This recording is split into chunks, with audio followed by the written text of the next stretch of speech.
Assalamualaikum warahmatullahi wabarakatuh. Kembali lagi dengan saya Nimas Ewangi dengan NIM 7211419011 dari akuntansi A 2019. Pada video ini saya akan bahas tentang bab 6 yang berjudul Sistem Manajemen Basis Data. Dalam sistem manajemen basis data terdapat organisasi data. Dan dalam organisasi data ini terdapat hierarki data. Dalam hierarki data terdapat beberapa komponen. Yang pertama itu ada file data, lalu yang kedua ada record, yang ketiga ada file, dan yang terakhir ada basis data. Lalu selanjutnya ada spreadsheet basis data sederhana. Spreadsheet basis data sederhana merupakan tabel yang berisi baris dan kolom, dapat disajikan dalam suatu spreadsheet.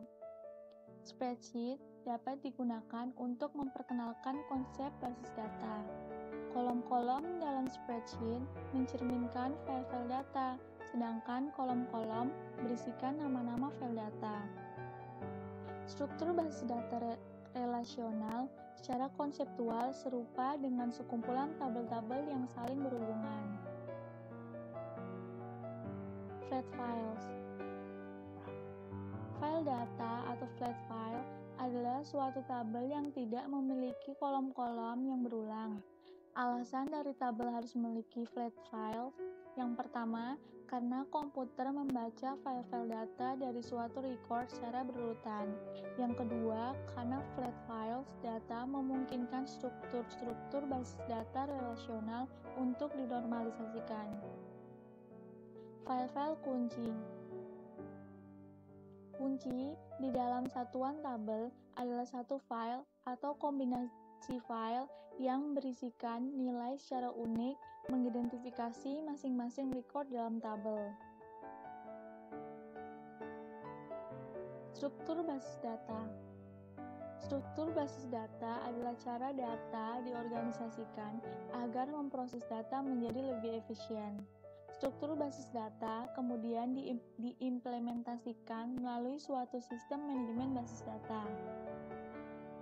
Sistem manajemen basis data atau DBMS adalah suatu aplikasi perantik lunak yang menyimpan struktur basis data, data itu sendiri, hubungan di antara data di dalam basis data, dan nama-nama formulir, jenis-jenis data, angka di belakang desimal, jumlah karakter, nilai-nilai devalued. Di dalam struktur basis data ini terdapat 3 struktur. Yang pertama ada struktur basis data hierarkis. Struktur hierarkis untuk basis data pada awalnya populer karena struktur hierarkis bekerja dengan baik pada sistem pemrosesan transaksi yang melakukan tugas-tugas seperti pengendalian persediaan, entry pesanan, piutang, dan utang dagang.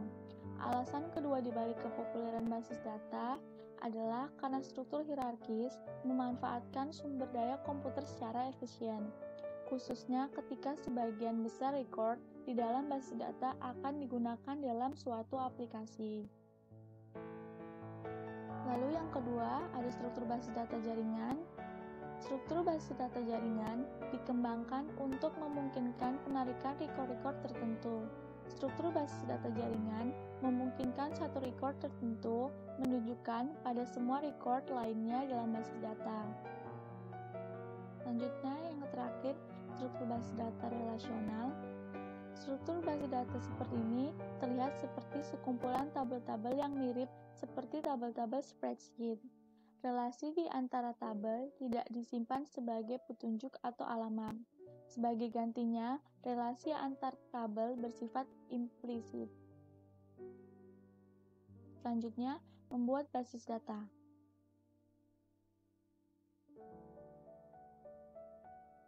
Menentukan kebutuhan data. Terdapat 2 pendekatan dasar menentukan kebutuhan data. Yang pertama ada pendekatan yang berorientasi pada proses, adapun langkah-langkahnya sebagai berikut.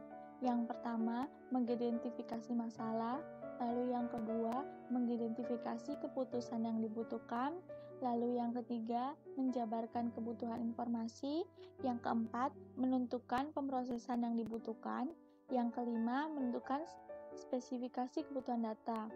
Lalu yang kedua ada pendekatan pemodelan perusahaan. Kekuatan pendekatan pemodelan perusahaan adalah bahwa kekuatan pendekatan pemodelan perusahaan mengambil keuntungan dari sudut pandang sumber daya data perusahaan yang luas.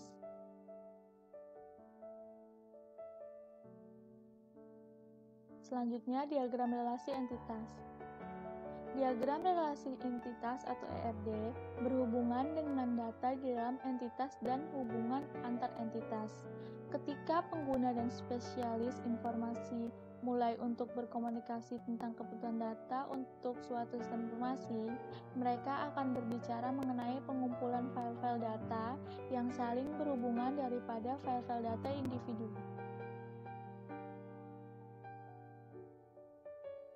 Selanjutnya ada diagram kelas. Diagram kelas adalah suatu diagram relasi entitas hanya merupakan penyajian grafis dari data dan relasi, bukannya tindak-tindakan yang dilakukan atas data. Terdapat satu teknik di mana data yang digunakan dalam aplikasi dan tindakan-tindakan yang berkaitan dengan data yang disajikan secara grafis. Selanjutnya menggunakan basis data. Laporan dan formulir.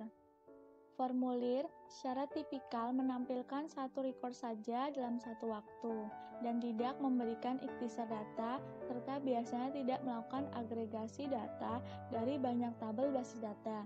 Di dalam formulir ini terdapat navigasi, ada akurasi, terdapat konsistensi, terdapat penyaringan, terdapat subformulir, dan terdapat laporan. Sedangkan laporan adalah data teragregasi dari basis data yang diformat dengan cara yang akan membantu pengambilan keputusan. Selanjutnya query. Query adalah suatu permintaan kepada basis data untuk menampilkan rekor-rekor yang dipilih. Query pada umumnya memiliki file data dalam jumlah terbatas dan kemudian membatasi rekor-rekor yang ditampilkan berdasarkan satu kumpulan kriteria tertentu. Bahasa query terstruktur.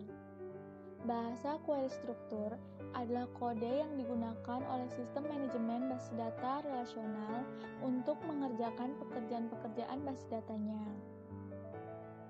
Pemrosesan basis data lanjutan.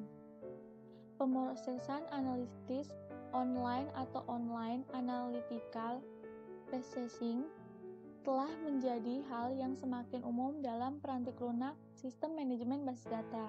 Vendor memasukkan fitur ini untuk memungkinkan dilakukan analisis data yang mirip dengan statistika cross-tabulation. Personal basis data. Yang pertama ada administrator basis data. Administrator adalah spesial informasi yang ahli dalam mengembangkan, menyediakan, dan mengamankan basis data. Tugas-tugas DBA dapat dibagi menjadi 4 area utama. Yang pertama itu ada perencanaan basis data, lalu yang kedua ada implementasi basis data, lalu yang ketiga ada operasi basis data, dan yang keempat ada keamanan basis data.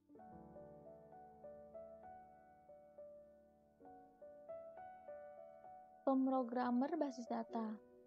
Pemrogramer basis data menunjukkan spesialis dan seleksi tingkat tinggi. Mereka seringkali memiliki lebih banyak pengalaman dan pelatihan daripada program-program lain yang dimiliki oleh perusahaan. Salah satu alasannya adalah bahwa basis data merupakan pusat penyimpanan fakta bagi perusahaan.